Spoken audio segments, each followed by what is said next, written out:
Hello and welcome to The Thriller Zone. I'm your host, David Temple. And on today's 206th episode, I'm happy to welcome back for a return face-to-face visit here in our home studios of The Thriller Zone in San Diego, my good friend and one of your favorite authors, Jack Stewart. On today's show, Jack and I spend a good deal of time, given we're hanging out and breathing the same air, to the craft of writing, specifically thrillers, and in Jack's case, military thrillers. Jack is now knee-deep in Book 3 of the Battleborn thriller series with his newest, Bogey Spades. And if you enjoy up-close and personal conversations that lean a bit more languorous than most social media feeds these days, you'll enjoy today's show. Today we discuss Top Gun Maverick, what it's like to fly both fighter jets and commercial airlines, the world of special forces, along with the grueling training, and a whole lot more. So let's get to it with Jack Stewart right here on The Thriller Zone. Last time we chat, by the way, welcome to The Thriller Zone. Jack Stewart. Thank you. Hey, happy to be here. Handsome devil. Beast, yes. Beast devil. We talked last time about how busy you were. Yeah. And I'm wondering, how much of that busyness are you happy to share? Because we had brunch down in Ocean Beach, I think it was. Ocean Beach. And when you told me what your schedule was like, I'm like, you are kidding me, right? Yeah, I wish I was sometimes. Sometimes I think I bit off more than I can chew, but I'm really enjoying it. So I just want to keep striking while the iron's hot. Yeah, so I think everyone knows that Battleborn series right now is a 4-book series, and Bogey Spades is the 3rd book in that series. The 4th one, Declared Hostile, is available for pre-order on Amazon now. That one's going to be next August. That will come out next August. And I'm also excited, to begin a new series with Tyndale. That one's a 3-book series, and the first book will come out in May of 2025, and then I think 1 year, 1 book every year after that. Now, Tyndale, if I'm not mistaken, has been traditionally a faith-based group, because my dad was in the ministry, so I remember hearing that publisher many years back. But let's see, I'm thinking of Andrews Wilson. They were with them for a while. Ryan Steck. Yes, he has several books with them in the Matthew Red series. But this book that's through Tyndale is not what you'd call faith-based. And when I say faith-based, having grown up in the church, that always means kind of religious. Yeah. But that doesn't have to be the case, right? Yeah, and that's something that, Karen Watson, she had this kind of vision for men's fiction and to minister to men through fiction, which I think is a really cool thing.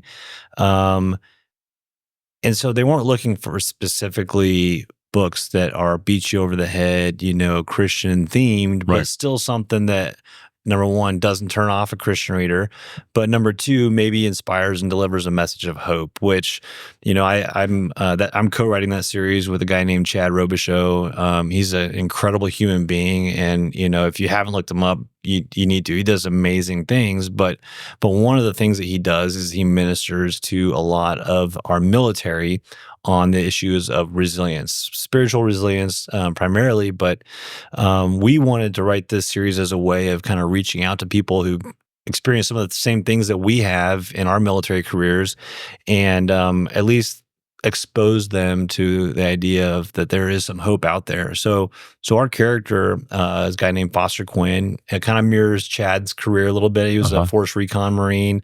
And Foster deals with a lot of PTSD issues as the series progresses, and we don't want it to be like, but PTSD is no big deal because I'm a believer. No, we wanted him to really question his faith and to kind of experience what a lot of us have experienced in the military, which is, hey, I'm in the trenches. I got mortar rounds coming in. I got incoming enemy fire. Maybe I don't necessarily believe all the stuff I believe every Sunday when I went to church as a kid. Maybe I have doubts, and so I think Karen and the team there at Tyndale have really appreciated that this is kind of a way of opening up that discussion. So I think whether you're a Christian reader, I think you'll enjoy it because you'll find elements of faith in there. But if you're not a Christian reader, you might also enjoy it, and so that's our hope.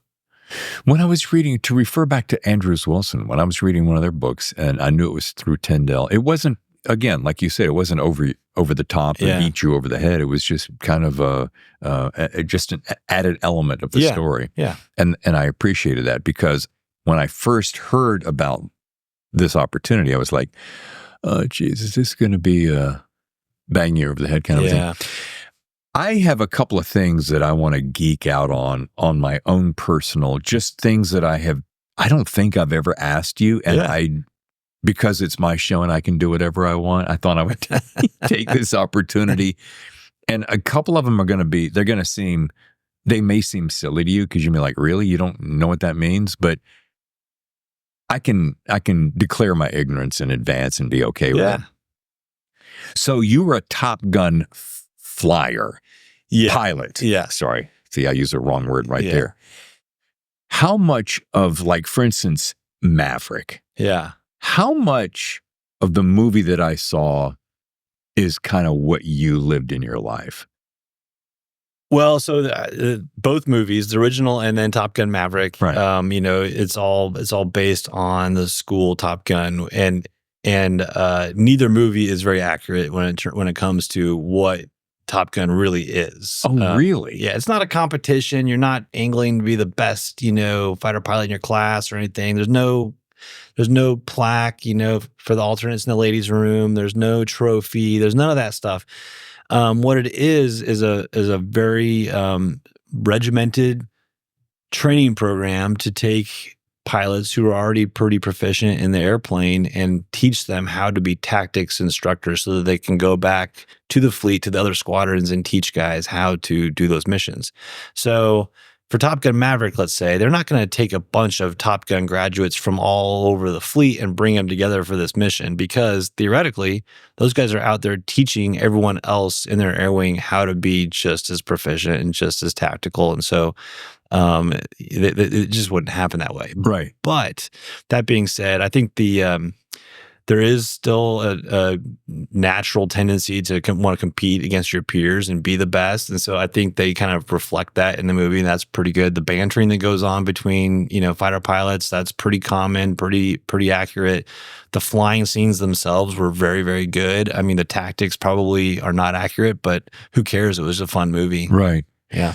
I remember hearing in an interview, Tom Cruise was talking about he wanted the experience to be as real for the viewer as possible. Yeah. So much of that filming he wasn't in a studio and a green screen. He was literally in the jet. He may not have been flying. Right. Because he was probably he was in the back. Yeah. In the back. But guy sitting at home doesn't know that. Right. But the one thing I've always admired about Tom is he does so much of his own. Yeah.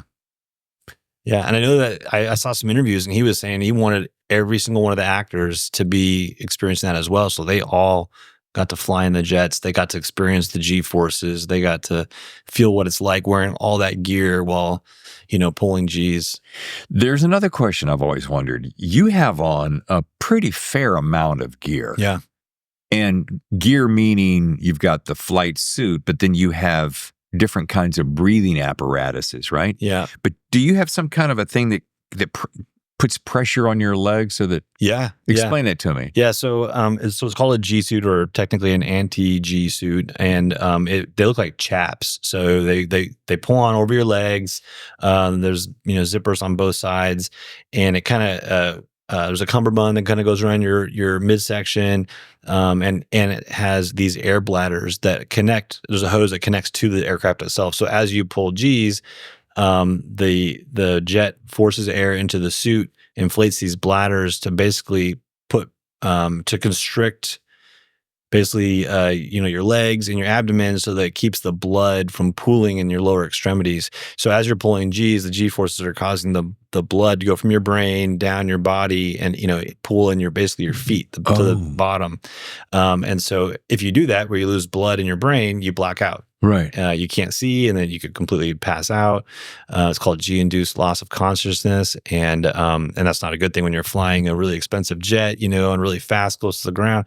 So you wear this G suit, it forces the blood back up, and it only provides, I think, 1 to 2 Gs of protection. So it's not much. You still have to do some straining yourself. Yeah. Still flexing all your muscles and forcing it, and then breathing a certain way to kind of keep that pressure. Yeah. On it. Yeah. But you had to have passed out at some time in your training. No, I haven't. No, they put you through what they call the centrifuge training, and it's a thing that just spins, and they spin it so fast that the centrifugal forces, makes you feel G forces, and they do it and they record you, so you get there's a camera like right in your face, and you get to watch your cheeks start to droop, so you look like a 65-year-old man when you're 18, 19, 20 years old, whenever you go through the training,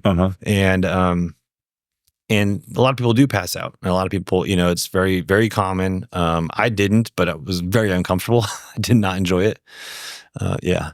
So it would suffice to say that if you had challenges with vertigo, that might not be the career for you. Yeah. You probably have to have some pretty strong inner ear, to handle this. Yeah. And perfect vision, right? Isn't that true? Initially, when I started pilot training, you had to have 20/20 uncorrected vision. You weren't allowed to have LASIK. I think now you can have LASIK surgery as long as it's 20/20. But then once you finish training, then the standards change. You can wear glasses if you need to. Yeah. If you hadn't have gone into this career, what other careers were you thinking about when you were? So at one point in my life, I wanted to be a Disney animator.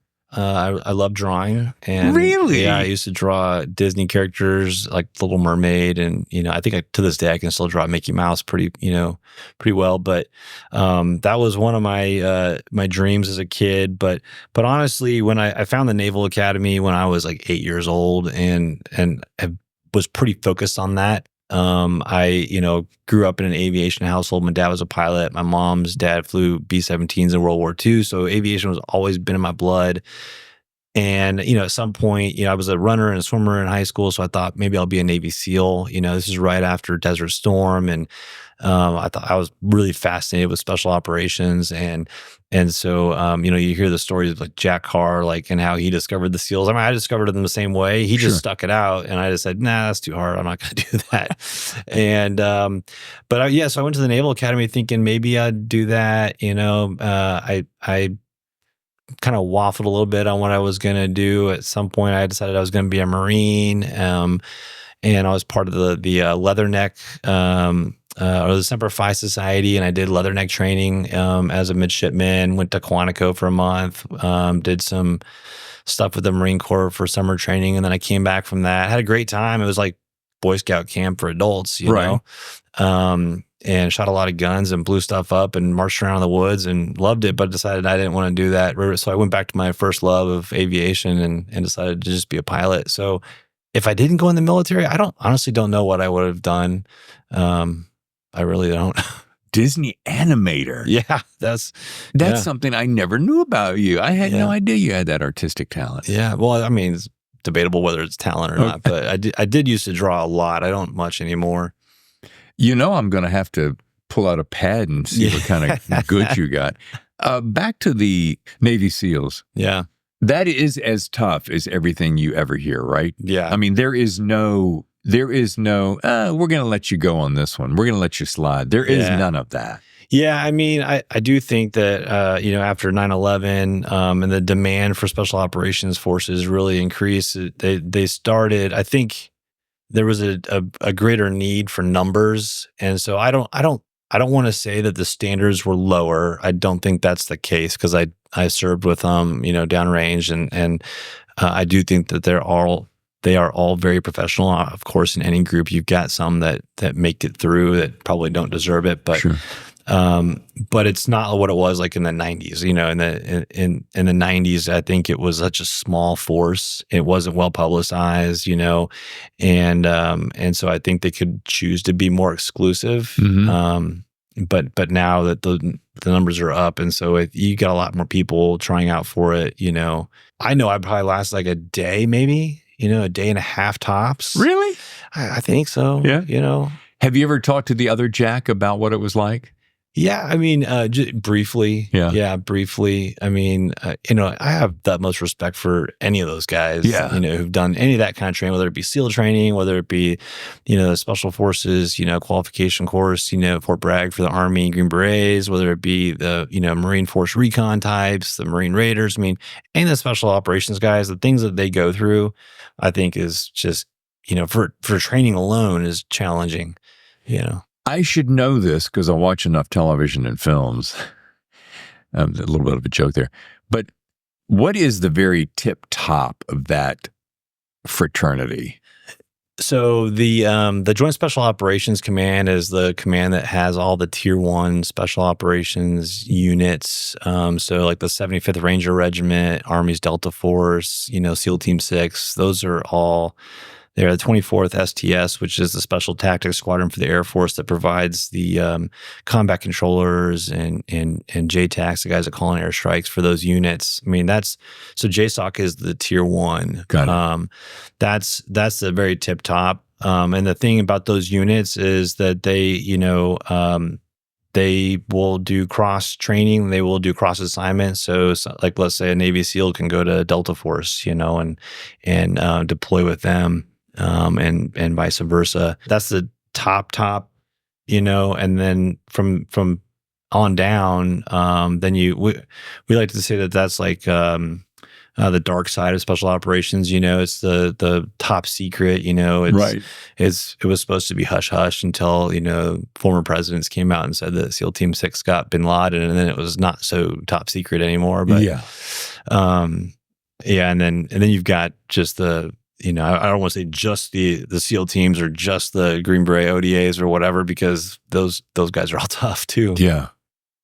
What is the movie I'm thinking of? The guy from The Office. Oh, you're talking about 13 Hours? Yes. Yeah. 13, I was going, there's a number 13 hours. Yeah. I don't know how many times Tammy and I have sat down. 13 Hours is one of those movies that we may have already seen it last weekend. Yeah. And if we're grabbing lunch or something and all of a sudden it's on, we'll stop and we'll watch it again, even if it's midstream. I don't know what it is about that film or a lot of these different action war-oriented films that we're so enamored with. Yeah. Yes, it's great acting. Yeah.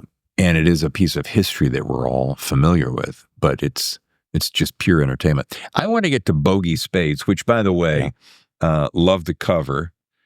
Whoever's put your Battleborn thriller series together really has got the branding down. Yeah, Seven Rivers. They've done a really good job with all the covers. I mean, I think they're fantastic. This book starts out at a nice little slow simmer. I'm reading I'm like, oh, that's interesting, and then it turns a page, and the simmer increases a little bit. Yeah. Drill down and tell me in a nutshell what the book's about, and also how we pick up from where we left off. Yeah, so it doesn't really quite exactly pick up where Outlaw, which is the second book in the series, leaves off. It kind of goes back a little bit to an unanswered question from book one. So in book one, there was trying to see if I can give this away or talk about it without giving it away for those who haven't read it yet. See, that's why I'm leaving it to you. Yeah, I know. So there's somebody who's a traitor in the military, and you learn who that traitor is in book one, an unknown rider, but there's no real resolution because the good guys haven't discovered that person's identity yet. What you do discover is that that there is a bigger conspiracy involving the Chinese than that you don't really know about beforehand. So pick up now at the beginning of Bogey Spades, that traitor is back. Yeah. And not only is that traitor back, but he ends up being captured by an unknown third party.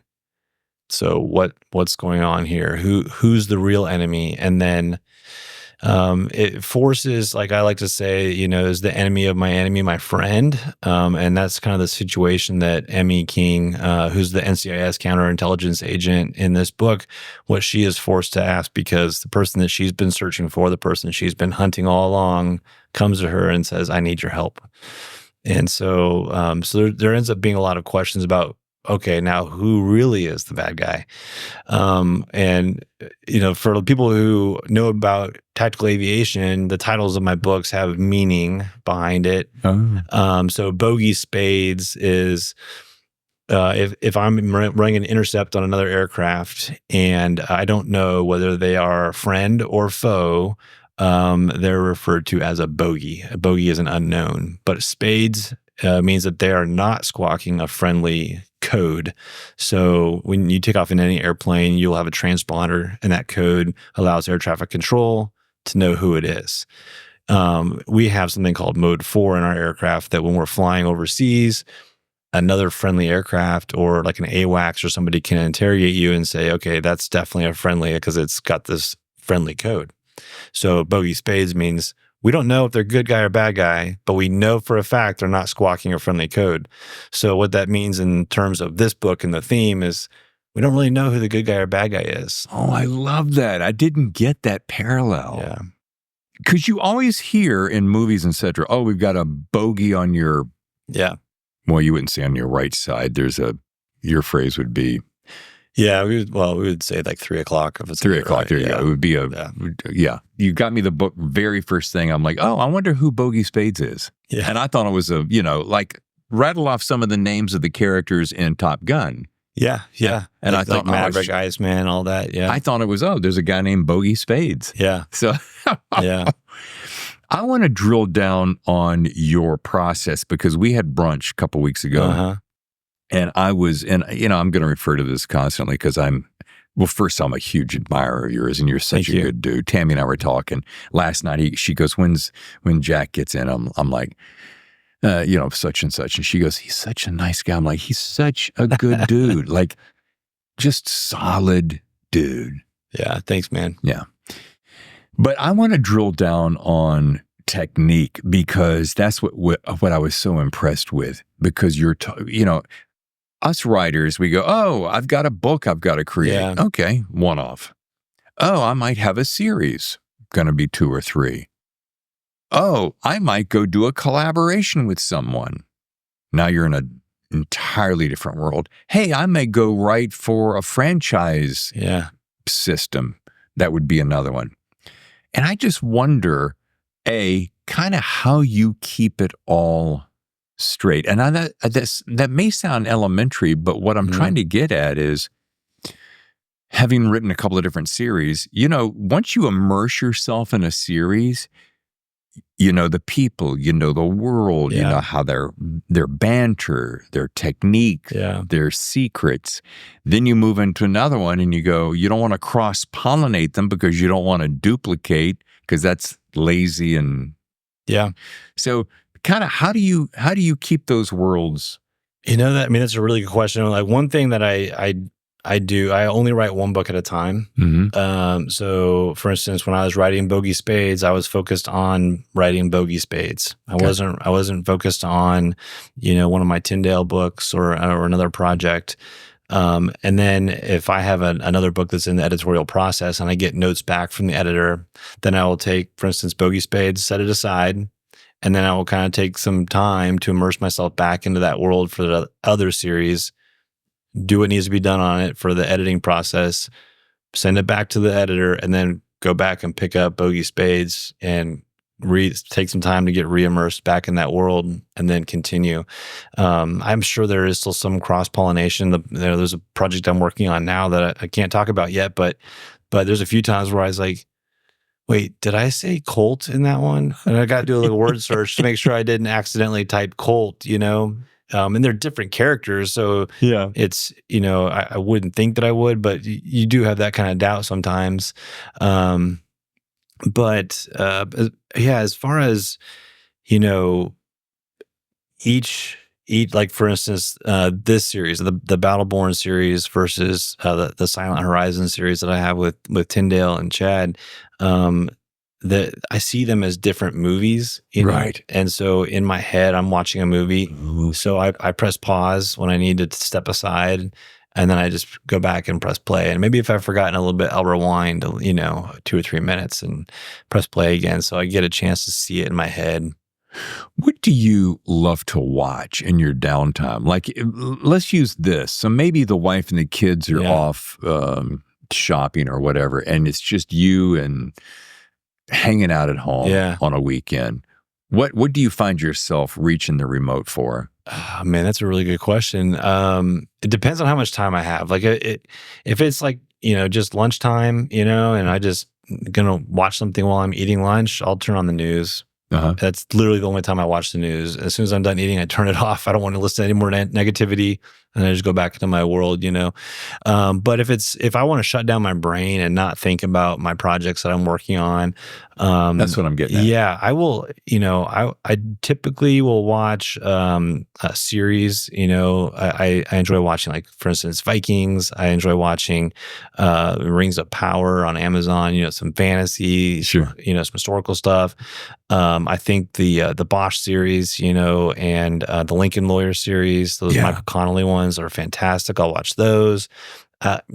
Honestly, anything that has a compelling story, I can find entertainment in. So I'm not specific to one genre or the other. Sure. I like, kind of along the same lines, like things that I read for entertainment. I would try to read things that are outside of the genre, because I will read my friends' books when they come out, to support them, because I like their reading, and they're all very talented. But I like to step out of that and like to read some science fiction, like to read some fantasy, and other things. And it's interesting that you'd mentioned fantasy, because I was going to ask you, do you ever find yourself wanting to branch out and write in an entirely different genre, like sci-fi or fantasy or even romance, something completely? Yeah, I think I would. I don't think that as a writer, as a writer, you're a storyteller, period. It doesn't really matter what genre you write in.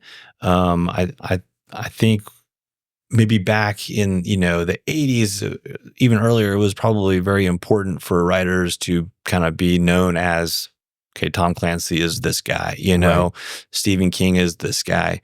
But in today's day and age, when you have limitless technology to your, to reach out to readers, you don't have to be pigeonholed into that one, specific genre. Now, I'm sure people will argue with me and say that it doesn't make sense from a sales standpoint, from a business standpoint, to branch out, but we're all creatives to one degree or another. And if you have a story to tell that doesn't fit into what you've been writing, I think you should write it.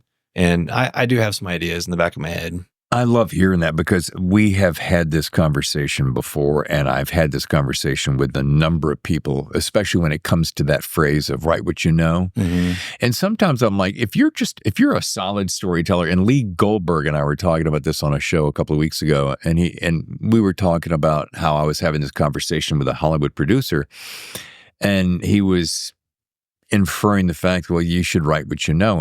And Lee very quickly said, well, I've never been a detective or a fireman or a policeman or a circus clown. So that's why it's called a creative, who has imagination. And I'm always a fan of people who go, I got a story to tell. If one day you wanted to sit down, I want to crank out a rom-com. Right. I know you could do it. Right. So to that point, writing is writing. Creating. Yeah, how many of these people, have ever been a serial killer? Like they haven't, but in their mind, they can put themselves into that serial killer's mindset, and they can create this character that the reader believes is really that evil. Yeah. So, like to your point, you don't have to have lived it to understand human emotion. Right. We all have our emotions and how you react to things, and you can project yourself into how you would feel in that situation. And it doesn't matter whether it's, like you said, whether you're in a police cruiser, whether you're on a ship, whether you're in the sky, it doesn't really matter. For those folks who, I'm sure everyone knows that you are an airplane pilot now for Southwest Airlines.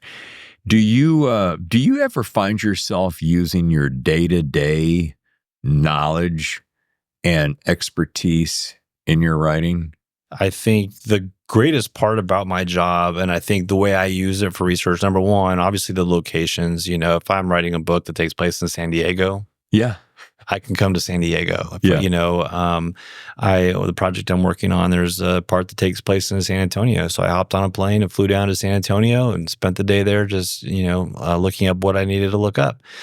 So that part is great. But I interact with a lot of people, not only the person sitting next to me in the cockpit, but I've got the flight attendants in the back, passengers, and some of the best people watching in the world is at an airport. Yes. And I am in so many airports. I see so many things, and it really just gets you thinking about, different character traits that you can employ in stories. Oh, sure. So, there could come a time, I know TJ Newman is fantastic about, writing about commercial aviation and Right. kind of the scary parts about it. But the thing I love most about her first book, Falling, is that she has the interaction between these flight attendants, and they were so believable. I've flown with those flight attendants. You know what I mean? Like, yes. Those people are recognized, and that's something that she could bring to that story. And that is a thing I think if I were going to bring anything to a story from my day-to-day job, it's going to be the people, the characters. It's funny that you should bring her up because I was just thinking about her right before you said it. And I was thinking that's one of the beauties of her first book. And then with Drowning, her second book, it was even more palpable. Mm-hmm. And putting her characters in really volatile situations.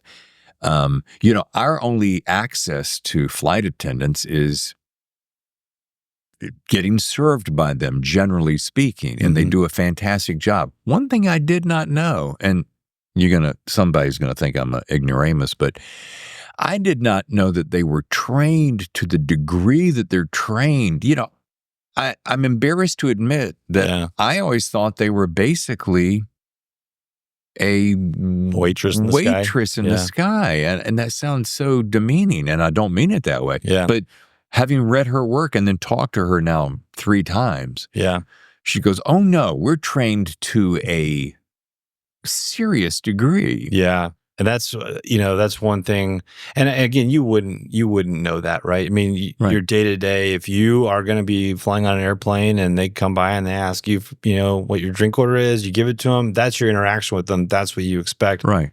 But, I do work with them. I do see the training they go through. I do know how professional they are and how difficult it is. And I know that movie about Sully landing the plane on the Hudson. Oh, yeah. I watched that movie, and there was that scene where the flight attendants are, yelling "heads down, stay down" as we're getting ready to land in the water. And I got chills because I'm like, that's a profession that I'm proud of. The everybody, from myself up as the captain to my first officer to my flight attendants, our number one responsibility is to get you and your family where you need to go safely. That's it. Like, I'm sorry if you don't get your drink, if it's bumpy and unsafe, then we're just going to worry about safety first. And so I'm really proud of that. And and I wouldn't expect everyone to know it either. I have such an admiration for pilots. Every single time I fly, and as I'm walking down the aisle, I always have this urge to go, "Thank you. Mm-hmm. Thank you for getting me here safely," because I realize that our lives are in your hands. Yeah. And sometimes they'll leave the door open, and when I see the pilot come out, I'll go, "Thank you so much." Yeah. And it's so interesting to see them acknowledge. I go, "Well, of course." Yeah. So big props to you for that. Yeah, thank you. What's one of the things that and you're a very grounded, solid, even-keeled guy. I've never seen you sweat. I've never seen you get nervous. But what is something that happens when you get on a plane? What is something that goes through your mind that you're like, okay, that you're always aware of? Maybe you're silently afraid of, or you go, "Ooh, this is something I want to keep top of mind." Honestly, or is it just another day at the office? Well, I don't want to say it's cavalier in the sense that I don't worry about stuff. But, I'm obviously, if I'm flying somewhere, for instance, flying here to San Diego last night, and there was some low ceilings, and because of it, the approach that we use coming to San Diego, normally you fly landing to the west, so you land runway 27, but those approaches don't get you low enough for the ceilings that we had here, and so we had to land runway 9. So that's not, I've done it twice, in how many years have I been flying, and how many times have I landed in San Diego? So that was unusual. So that raises the pressure a little bit, because I'm not as familiar with that approach. I'm not as familiar with that. It's not routine. And then obviously as the weather is a little bit worse, you're raising your level of awareness a little bit more. I don't want to say it doesn't make me scared, doesn't make me nervous. I mean, I feel very comfortable doing it. Had no problems at all last night, but I just can't be as relaxed as I normally am. So if something's out of the ordinary, that's when we'll start to kind of put a little bit more emphasis on paying attention to what we're doing.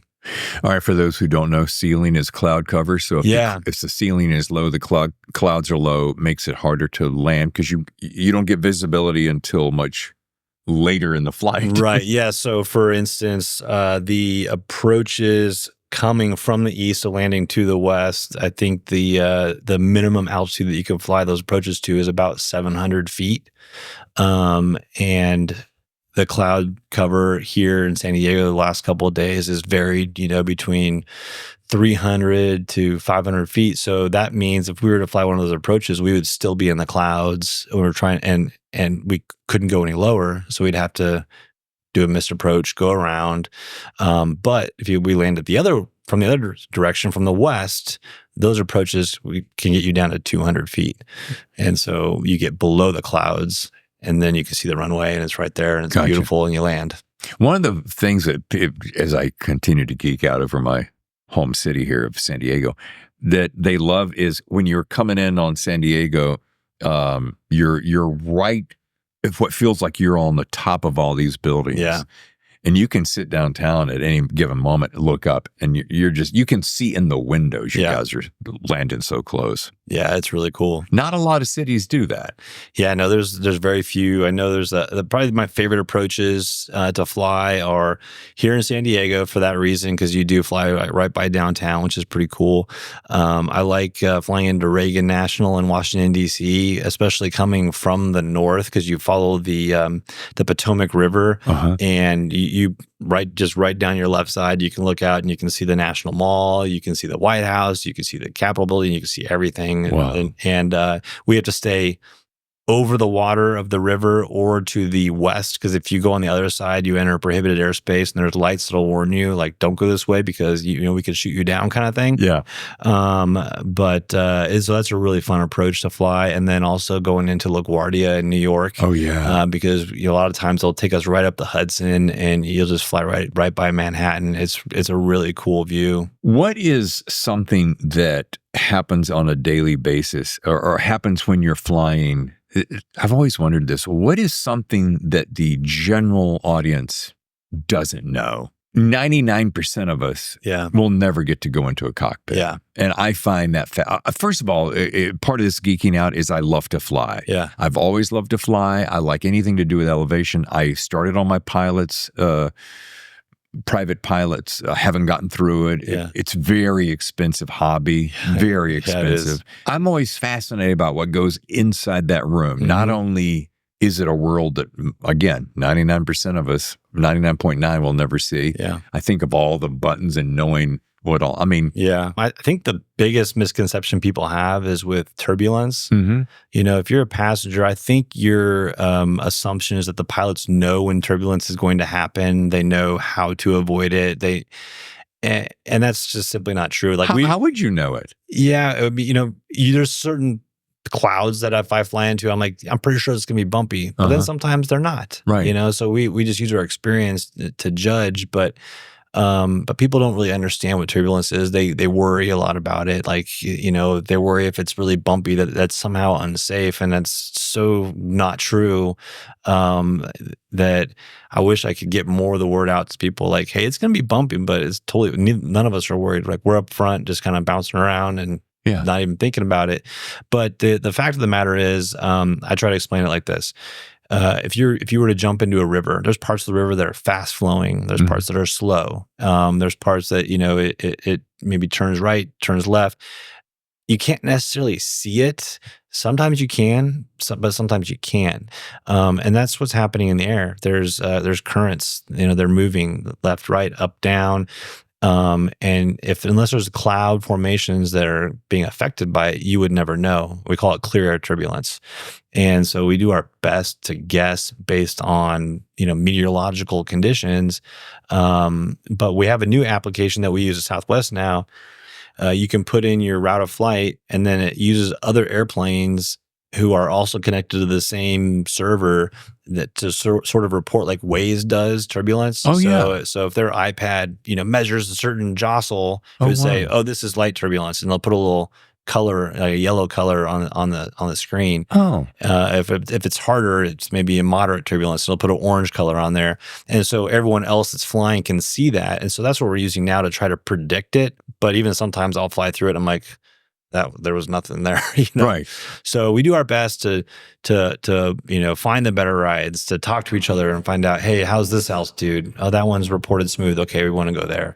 So if you're flying at 30 and it's rough, yep, you could go to 35 or 40. Yeah, you can go up, you can go down. It all depends on, if you go down, you're going to burn more gas. You got to make sure you have the gas for it. Why? Because thinner air. Just the way jet engines work. Oh. Jet engines, when you're at lower altitude, they're less efficient. Because of the density of the air, and yeah. There's so much we're learning today, isn't there? Isn't that fascinating? Yeah. So we now know of your far past and your current situation being a pilot. And I think I asked you this at brunch the other day, how long do you think you have left before you can say, I'm ready full time? That's a really good question. Ward Larson, who's a good friend of mine, is also a pilot. He's a captain at Southwest Airlines, and he is far more experienced in writing than I am.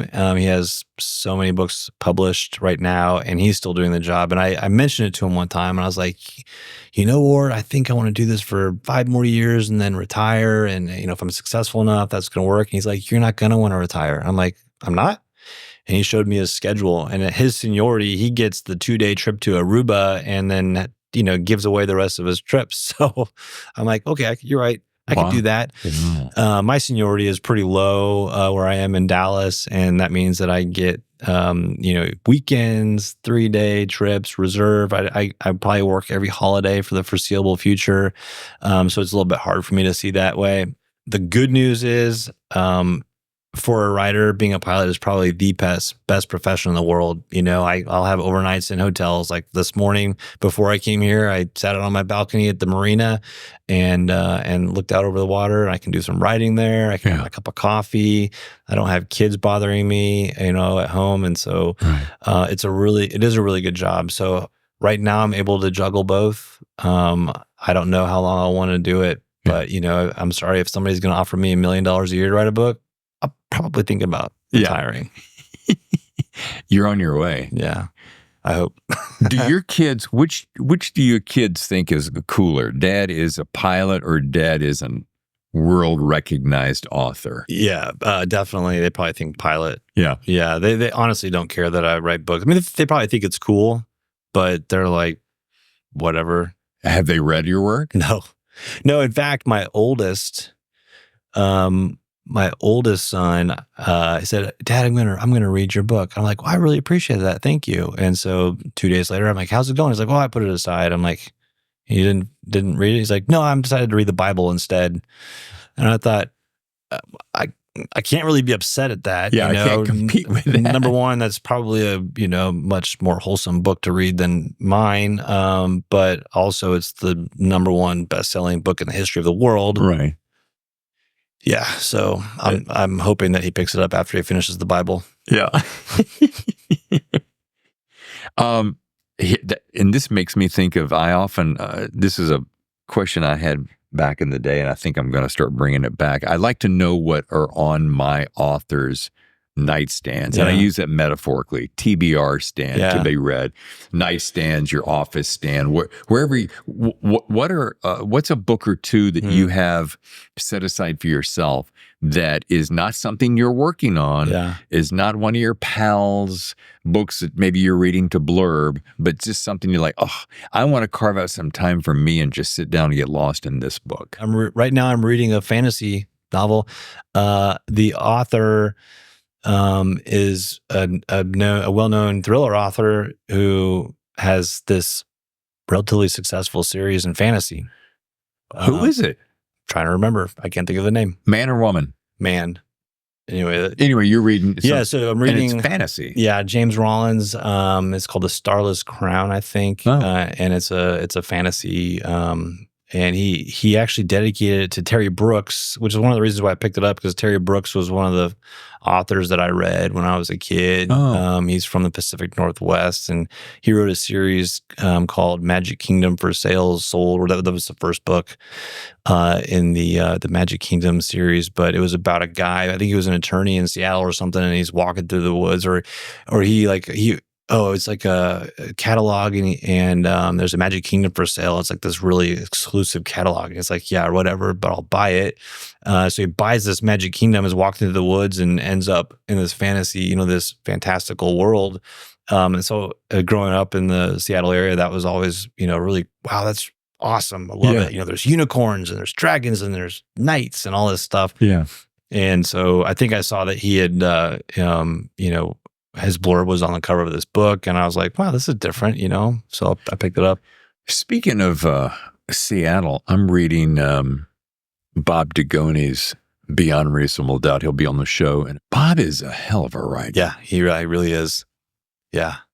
And it's so funny. I often wonder, sometimes I wish I could be inside my listeners' minds and hear what they would say. That Temple, man, I don't know. He says the same thing sometimes. Hey, he's a great writer. She's a great writer. And I may say that about a lot of different people. Maybe it's because I hold most authors in very high regard, because it is quite a gift. It is quite a talent. I mean, I write myself, so I know the hours it takes to put into it. But it's so fascinating to me, and I wish I could tell you how and why, but I can't. How I can pick up one book. And I'm just picking Bob Dugoni because I was reading it. I'm reading yours and Bob Dugoni's and one more, all simultaneously, because I'm kind of stacked up here. There's certain things about certain authors that, and this is what I'm getting to, finally, the process disappears. Mm-hmm. The mechanics disappear. You're so pulled into the story. Generally, I'm most attracted to and fond of great characters. If your character is well fleshed out and it has real risks that they're going through, trials and tribulations they're trying to overcome, I get to see the strength of who they are as a character. I get to see their heart. I'm all in. Yeah. If you're a cardboard cutout or it's a mechanical devices, and you know what I mean by that, I see through it really fast, and I have a hard time reading it. And maybe I'm getting more and more this way because we all have less time, right? So I'm not as willing to spend a lot of time with certain writers anymore. If you're making some of the simple mistakes, or you're not giving me great characters, if you're just going through, I'm going to make this, shoot 'em up, bang, bang. Yeah. You know what I'm saying? Yeah, absolutely. I think it's kind of what I was getting at earlier, talking about, the people that I get to see on a daily basis on my job and in airports and stuff.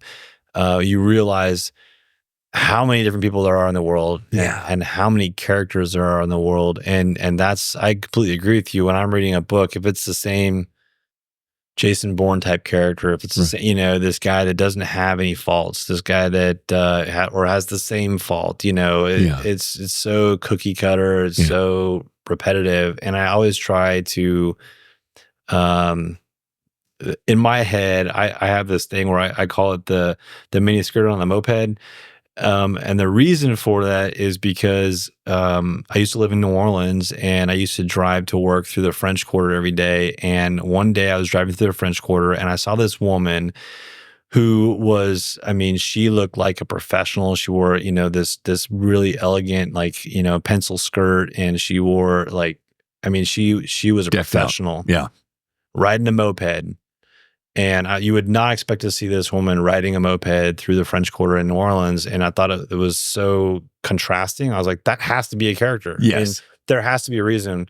Does she always ride a moped dressed like that? Right. And does she only ride the moped to work? So I started asking myself those questions. So when I create characters in my stories, that's what I kind of think of that. Like, what makes this person different than the last character I made? Yeah. What makes them stand out? What makes them real?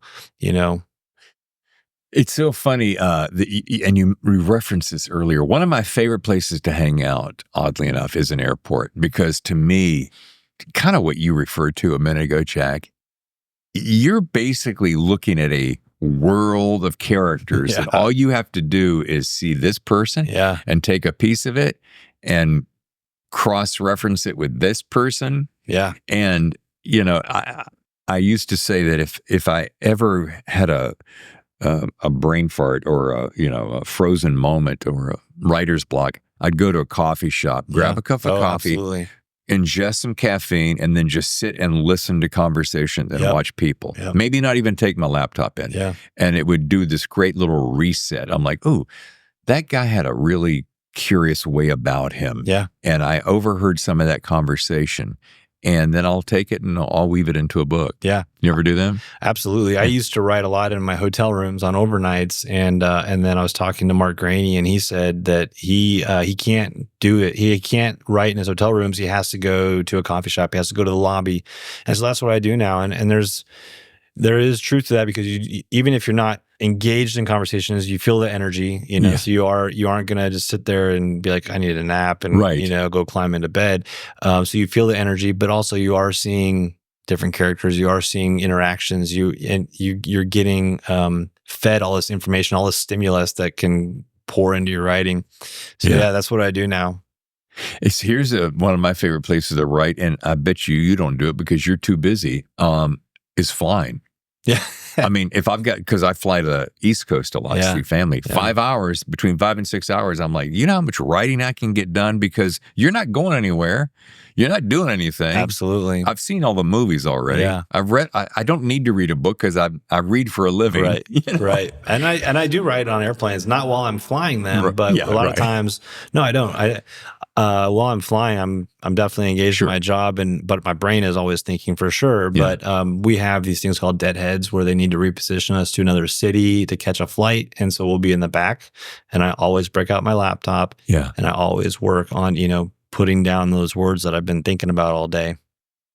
What is something this is such a funny, loaded kind of question. What's something about you that your average bear who reads your books, knows you were in the military, knows you're a pilot, what's something they don't know about you? Oh my gosh. Well, if they don't know about me, they're probably because I don't want them to know it about me. No,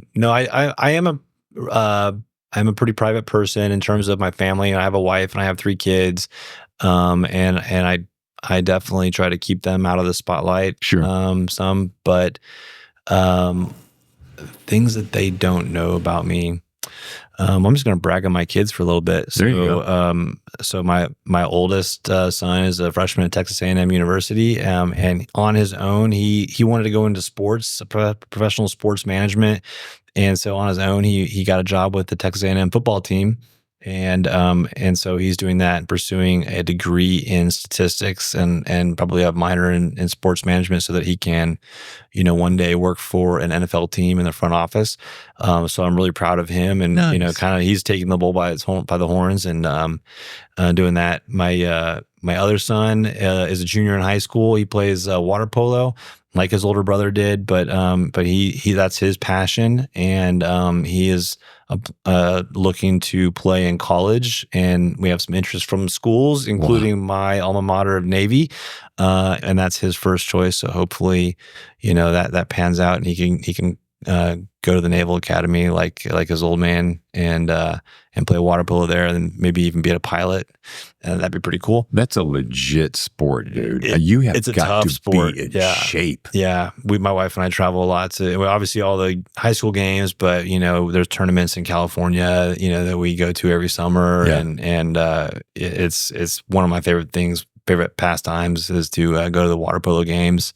They're short, they're fast, they're ferocious. Yeah. I mean, it's pretty fun. And then I have a daughter who's in middle school, and for last couple of years, she was the Texas State beam champion for her level in gymnastics. And is that the one single beam? Yeah, the balance beam. Yeah. So she was the state champion in that, and she's continued to do it in 20 hours a week, I think, in training. I mean, it's something ridiculous. State champ. Yeah. Wow. And what does she want to do with that? Or is this just something she really excelled at and it's in school? She excels at it. And I think, my wife and I are trying to encourage her to kind of keep going, keep advancing. But she's deciding whether she wants to do that or go into cheerleading and do the high school cheer, which I can also understand. We just really want our kids to have a well-rounded childhood, experience things they want to experience, freedom to pursue their passions. Of all my kids, my daughter is the most creative one. She likes to draw. She likes to write. She has one of those Cricut machines where you can print labels and stuff, and she does iron-on T-shirts and stuff, and she's got a little business going. So entrepreneurial spirit and creativity. So real proud of her, and obviously with my travel and my work schedule, if it wasn't for my wife, that none of those kids would be half as successful as they are. Yeah, and I wouldn't be half as successful as I am either. Isn't it amazing? And I hope I say this to Tammy all the time. I think I do. My world is a much better place because of her. And if it wasn't for, and women have an ability to multitask, and find the best in everything and make sure everything is running efficiently. It's just amazing to me. Yeah. How many things she has going. It's the multitasking. I remember this when my mother was alive, she had this ability. She could be reading a book or typing something. She was always writing or reading. And I'd come in, I'd start a conversation. She'd have the TV on, the radio would be on the background. And I'd be talking to her, but she didn't seem to be paying attention to me. And she'd be doing all these different things. And I would say, Ma, you didn't even hear me. And she'd stop and turn around.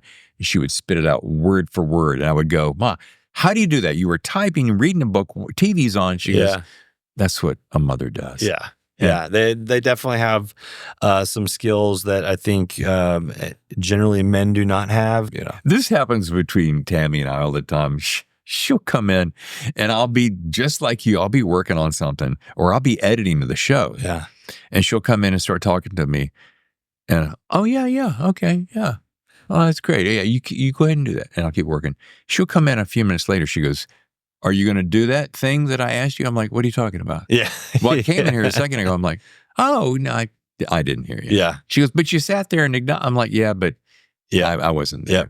Yeah, because our brains are focused on whatever that task is. I mean, that's why I think men and women work so well together because, we're focused on, the one task that needs to get accomplished, and women are up looking for the threats and the danger, and then they got to smack us around every now and then and say, stop looking at that, look at that. Yeah. And, oh, that's the biggest bear. Okay, got it. Yeah. I want to make sure that I give plenty of attention to Bogey Spades. Yeah. So what are you hoping that people will take away from this book? Or is it just, I hope they enjoy the ride? Well, I would say this series in particular, it's the one underlying message that through the whole series is that I want people to realize kind of what threats are out there. So in the first couple books, like the Chinese intelligence threat is a really pervasive threat, really everywhere. But in my books, in California, and anybody can pick up the New York Times and on any given day and read an article about Chinese espionage, in the United States, and a lot of it is here in California. And that's not a knock on California. That's just how pervasive it is. I'm sure we have it in Texas as well. But so I wanted to expose that. I wanted people to be able to walk down the street and not just think like, oh, that's just a normal person. No, that could be a spy. That could be somebody that's trying, to do some harm. Open their eyes a little bit. It's kind of what the whole series I want. But more than that, it's just an entertaining series. I'm not trying to preach to anybody. I'm not trying to beat people over the head and say vote this way or vote that way. I just want people to enjoy it and give them a glimpse into my life as a fighter pilot and what I experienced for a while. So there is a little bit of that in Bogey Spades. I talk about tailhook, the tailhook convention, which as a fighter pilot in the Navy is like the one convention every year where we all meet in Reno, and we get to tell stories, some of them true, some of them false, about our time when we were landing on aircraft carriers, and so I talk about that a little bit in the book. I talk about the area, around Reno and Fallon, which is where Top Gun's located. So I'm just kind of give the reader a glimpse more into what it was like for me in the military, and then the one thing everyone always asks me, in fact, my crew was asking me last night, do I have to read the books in order? And what I like to say is every book is standalone. You could pick up Bogey Spades and enjoy the story from start to finish. But if you had started at book 1, you will find things that other people won't know. If you've read the whole series, you will find little Easter eggs that mean something to you. And I try to do that through all my books so that it does make it a little more meaningful, where book 3 is connected to book 1, book 4 is connected to book 2 and 3, so it all kind of blends together. So I hope they find an entertaining read, and I hope that at the end of it, they pre-order Declared Hostile, which is book 4. And Declared Hostile comes out in August of 2025. Okay. And how many more Battleborns have you thought that far ahead? Have you? Yeah, I'm contracted to write 4. So the 4th one, I close pretty much all the story arcs with Declared Hostile. I think I tie everything up neatly. It was probably one of my proudest accomplishments. And so I think it could end. I've really enjoyed writing those characters. I hope that I have an opportunity to write more.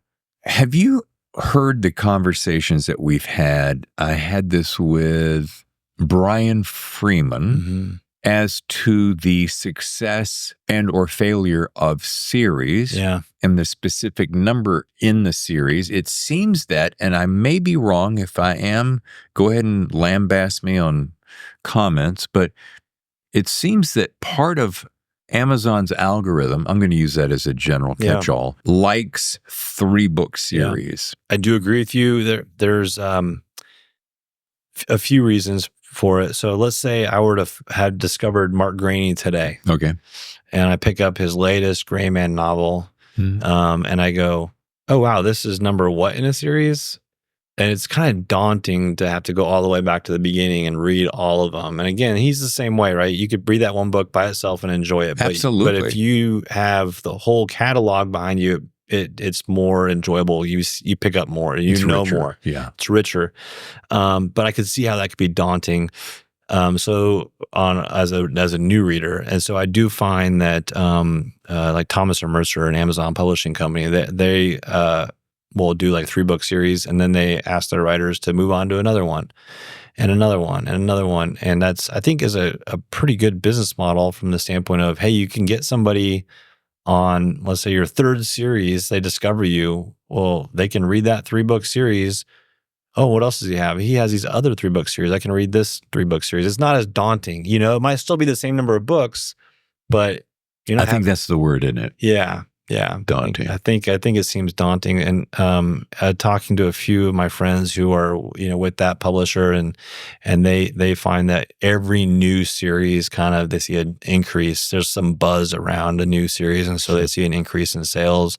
And so from a marketing perspective and from a sales perspective, it probably makes sense.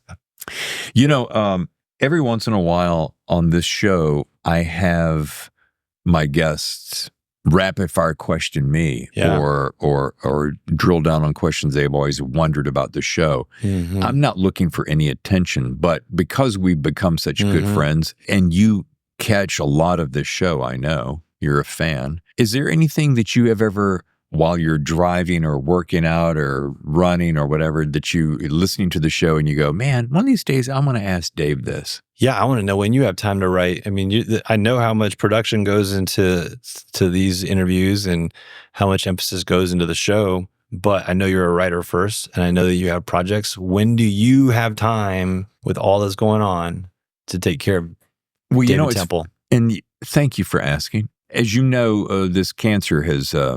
the prostate cancer that I had, the surgery was a success, and then it was aggressive, so it came back, and then I went through radiation hormone. And I was very cavalier at the beginning because I was like, man, I don't know what they're talking about. Radiation, schmadiation. I mean, hormone therapy, whatever. But I kept hearing this word cumulative, and I'm getting to your point. The accumulative effects have really sucker punched me in these last couple months. And I realized I was working so hard through summer by putting out an episode a week easy. And it has really kicked me in the balls, to be honest with you. Yeah. And Tammy just asked me 2 nights ago, she goes, when are you going to pump the brakes? She goes, I haven't seen you writing lately. Yeah. And I'm like, oops.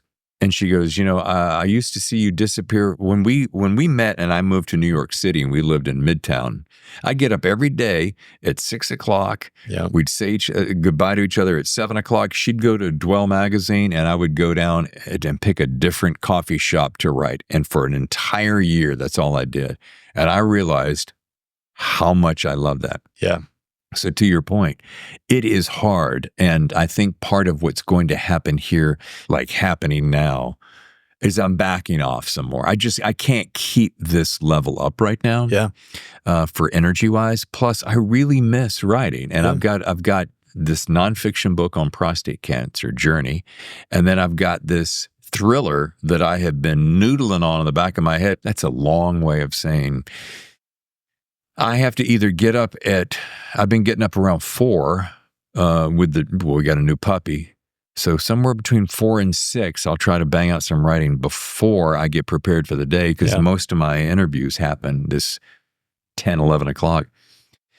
But yeah, it's been a challenge, and I think it's going to back off just a little bit. I just so love what I do, and I love hanging out with guys like you and just talking about this stuff. And this face-to-face, as you've heard me say before, is just, it doesn't get any better than this. No, it does not. No. And people will go, oh, but this is almost as good as Zoom. And I'm like, it's nowhere near Zoom. Yeah.